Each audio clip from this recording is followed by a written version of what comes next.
There's been troubles out on the high seas. Everybody wants to go with their prim and proper looks, but there's only one man who can save the day. Cut. One man. Cut. Yep, we're done here. What? What's going on? Oh, well, this is awkward. Getting word we ran out of our effects budget. Now I look like an idiot.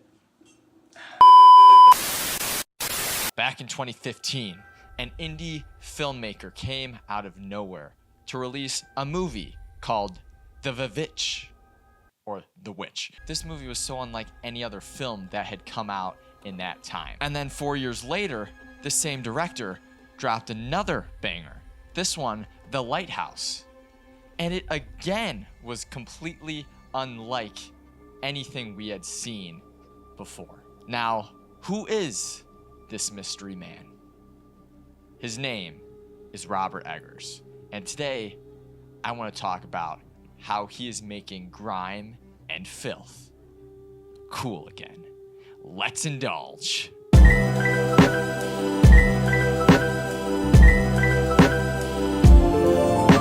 So I've actually spent some time over the last couple of videos introducing this idea of why film and why cinema feels so fake, so overproduced, so manufactured right now. You can look to Disney or Netflix as some of the main culprits here. You can look to period pieces for their Instagramification of the period piece look. But I think in general, it's just the modern blockbuster that looks so prim and proper. And really, I can't stand it. I can't stand to look at these screens and see literal perfection. I can't stand it anymore because that's not what filmmaking is about. Luckily, a man named Robert Eggers came along in 2015 to completely change the narrative. There's something so authentic to his style, and he really announced that back in 2015 when he first released The Witch. Now, he had done some shorts up to that point that all kind of experimented with the style you now see today. You could see the inklings of it. You could see the vision of a director who had a pronounced style, and it looked that much better when it was put on the big screen. It helps that all of his films up to this point have been period pieces, but they've been much more masculine-esque period pieces, where it almost is the complete opposite of something like Bridgerton. It feels like you're living in the film he is shooting. It feels like being excommunicated from a church, being thrown out to live and fight on your own. It feels like you're living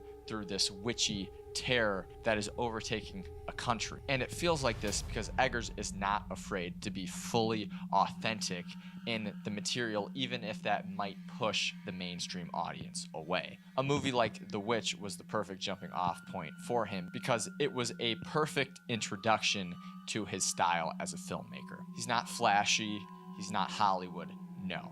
He wants to capture the grit and the grime in every waking moment. And it's much easier to do this when your movies are set in periods where grit and grime was all these people knew. Perfect example of this would be in The Lighthouse, where Willem Dafoe's drunken lobster rant unfolds in a cramped, smoke-filled kitchen, his greasy beard catching the dim light as food sizzles in rancid oil, a moment where bodily grime and absurdity becomes almost operatic. And then there's The Northman. Amleth's initiation ritual places father and son on all fours, growling and drooling in a hut thick with smoke, piss, and animalistic energy. A descent into filth that feels both primal and transcendent. Both scenes exemplify Eggers' gift for elevating the grotesque. He takes what should repel us and frames it with such authenticity and mythic intensity that the filth itself becomes mesmerizing more than anything else. Now, a lot of people look at Eggers as a horror director. I'd say he's probably more horror adjacent because, yes, the way he shoots his films, the dark ambiance, the dark corners, the sweat, the blood, all the things that make living as a human scary. He embraces all that. But he doesn't do it in an overtly horrifying way. He just presents the material as it is and lets the viewer interpret. Another good example of this is his 2019 film, The Lighthouse. where he uses filth and the themes of corruption of the soul and embodies them in Robert Pattinson and Willem Dafoe as they slowly rot away in this lighthouse. Like in The Witch, with the internal fight for a clean Puritan soul, and also in The Lighthouse, the idea of religion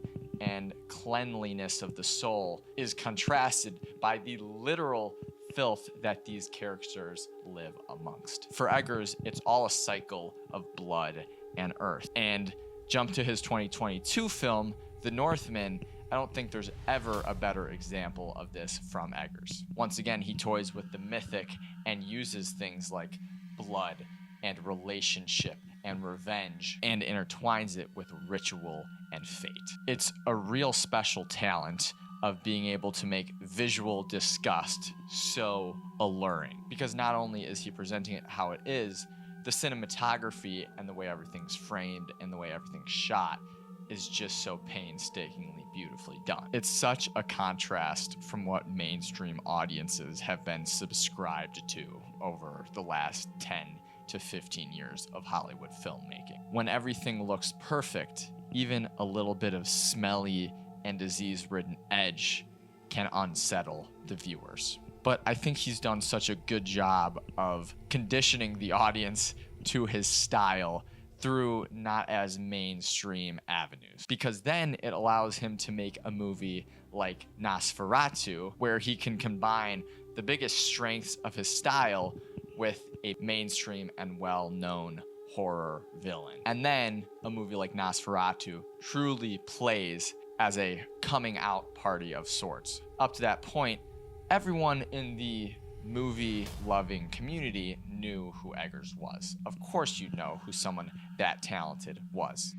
It was him and it was Ari Aster who were kind of coming up side by side in the horror genre. But then Nosferatu comes out and ingratiates him with the masses. His style works for a movie like Nosferatu. And the reason it works on a mainstream level is because his exact style is perfect for a monster movie like Nosferatu. And even moving forward into the future, he's now bringing the monster universes of the early 90s back, because he's going to be doing a werewolf movie as well. And once again, he is so scientific and strategic with his choices, because these are all movies that play perfectly into his style. There's a lot more than just the actual filmmaking that goes into making Eggers' world feel so raw. It comes down to the casting, it comes down to the dialects, it comes down to the history, and he is so well researched on all of these facets. His regulars make sense. People like Willem Dafoe or Ralph Ineson or Anya Taylor-Joy. These are all performers who look authentic to the very time periods that he is shooting. And this helps to create the real world, real lived-in world that Eggers is going for. And authenticity like this can really enhance any genre, but specifically the horror genre, because horror is so used to the paranormal, jump scares, the flashiness, but a lot of times it's not the jump scares or the loud music that scares us. Well, actually, yes, that is pretty scary in the moment, but it's not those factors that linger with us. It's the setting, it's the dread, it's the anxiety that is created by a world, that is created by real struggles contrasting with things that have terrified humans since the dawn of time. It's hard to imagine a Nosferatu film or a film about Vikings and Shakespearean revenge without envisioning a world full of inhumanity. It's hard to picture that with a polished palette and just some, British accents. No, you have to have the full showcase, which is why I'm so excited and curious to see Guillermo del Toro's Frankenstein, which is going to be releasing on Netflix very soon. Because Guillermo del Toro and Netflix are two bodies who you would think contrast, even though they have worked in the past on some really great stuff. Netflix is the face for the prim and the proper and the polish and the digital. Guillermo del Toro, or a director like Robert Eggers, is the face of grit and grime and disgust and film.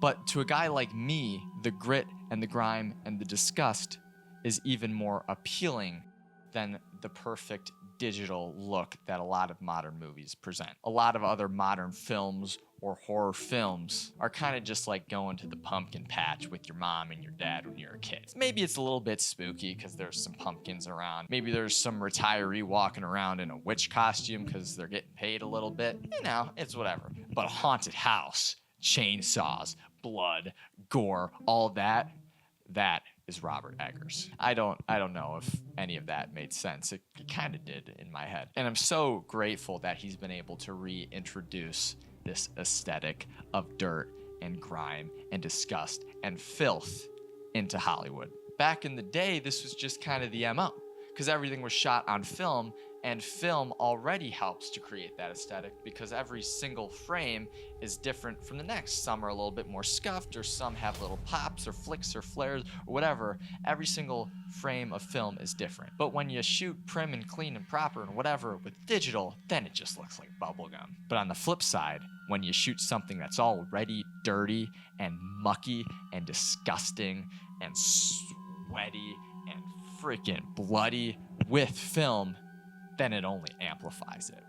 Across The Witch, The Lighthouse, The Northman, and Nosferatu, Robert Eggers has showcased an ability to capture this grit and grime and filth and disgust unlike anyone else. The stepping stones for a legendary career have been laid out in front of us, and I am so fired up to see what he continues to do moving forward. I just did a whole video in this outfit. I wasn't planning on doing that. I was actually just planning on doing the intro in this outfit, but I realized it's kind of fun being in this, so I did it. We post around here every single Wednesday, usually just talking about random movie stuff.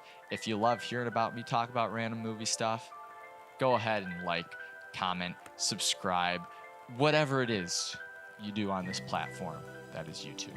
I hope you guys enjoyed the video. I will see you next time. Take care.